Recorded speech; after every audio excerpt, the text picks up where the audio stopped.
unloading time. Pagka pitch on pangarga, ganyan lang. Buhos lang buhos, hindi na kailangan ng compressor.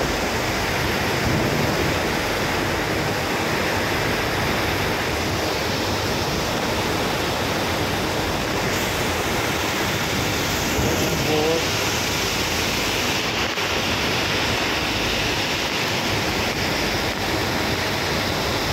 Unloading time dito sa Germany.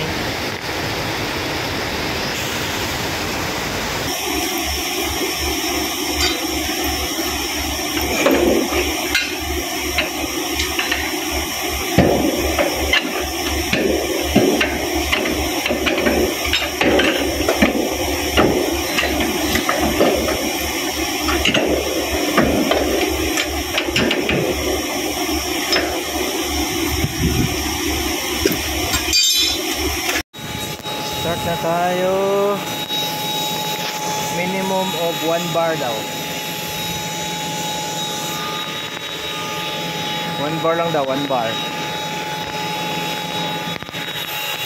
Dapat 1 bar.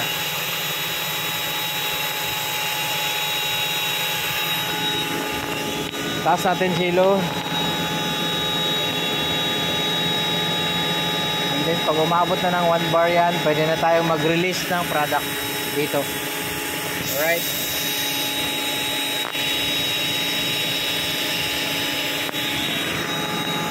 Taas pa natin.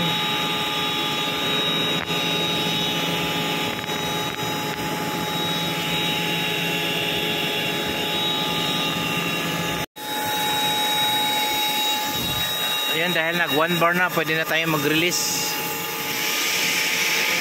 Buksan na natin yung product. Buksan natin to dito. Ayan, lumabas na.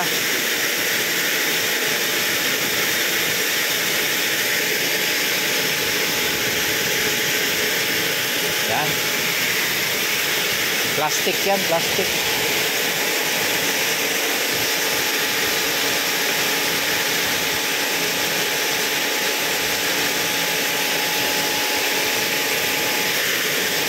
Bar lang, 1 bar.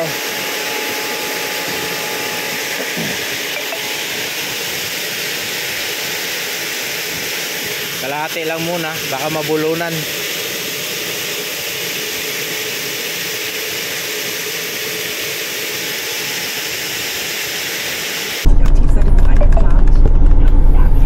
Ayan, good morning, good morning, good morning mga Choy. Yan, kakatapos lang natin mag-unload dito sa Germany.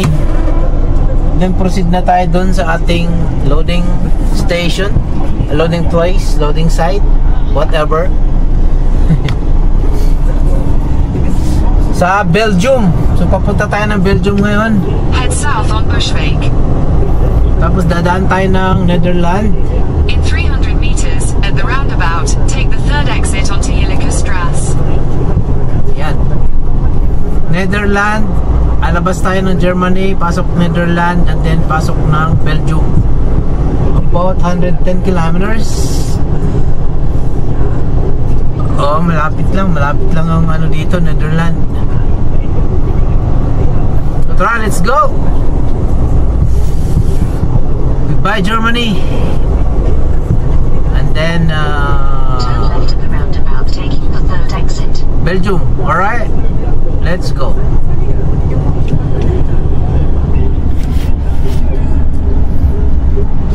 Third exit daw. First. In 800 meters, at the roundabout, take the first exit onto Erkelenzer-Strasse. Second, third. Take the third exit. Papuntang ano to ah. Papuntang sentro to ah.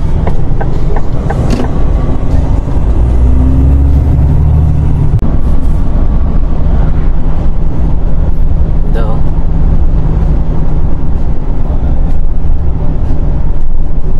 Ganun view. I like the view.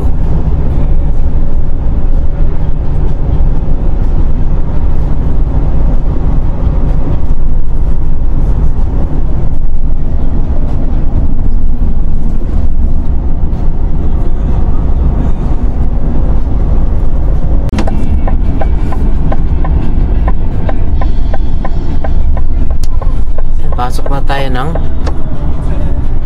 border ng Netherlands.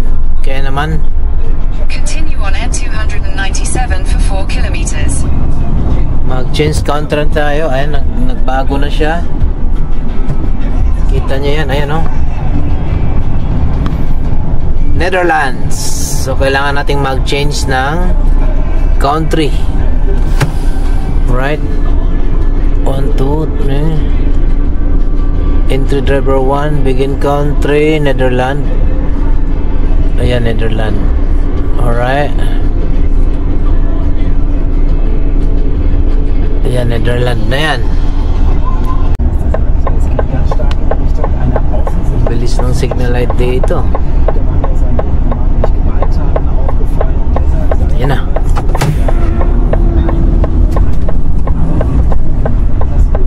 Mabilis mag-stop. After 30 meters, turn left.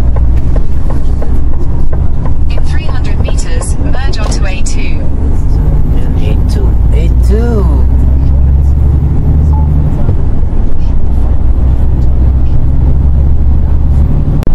Continue straight onto E314.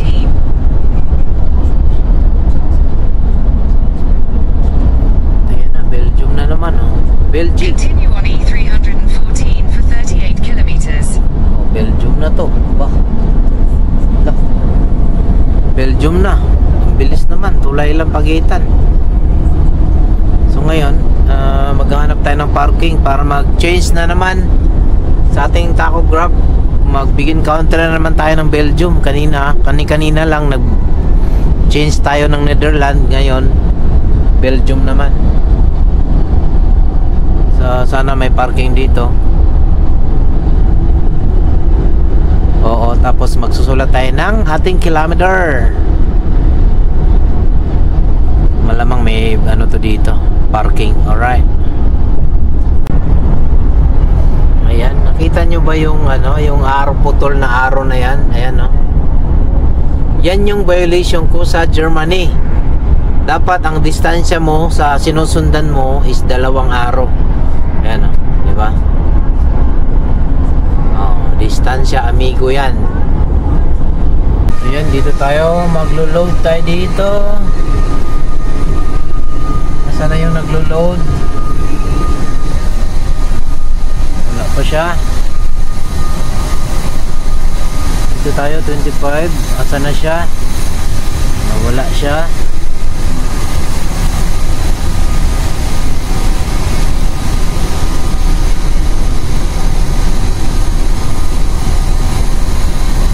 Tayo natin. Ayan na siya. Right, kakatapos lang nating magkarga dito sa Belgium. Ayan, no? Diyan tayo nagkarga kanina. Ngayon ang delivery natin is papunta tayo ng Hungary. So dadaan tayo ng Netherlands ulit kung saan tayo dumaan kanina. Alright, tapos Hungary. Oo. Tapos Hungary. About 1,524 kilometers. So tara, let's go. Let's do this. Layo to. 3 araw to.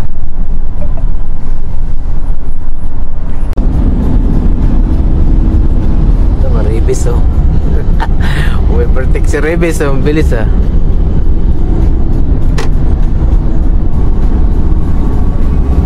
Bilis ng kasama ko. Bilis-bilis mo.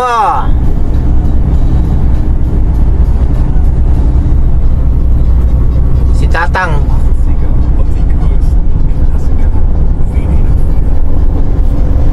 Welcome to Netherlands.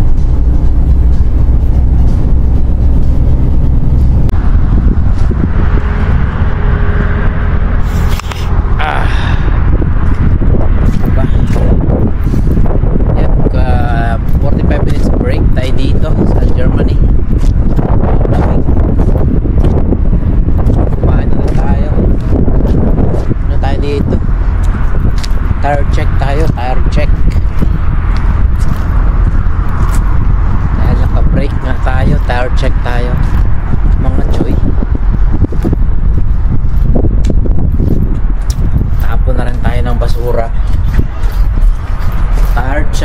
Tire check.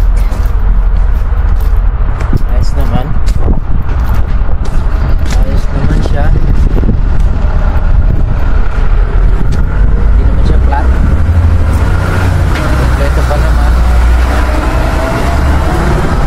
Dito sa kabila. Ayan. Ayos pa naman.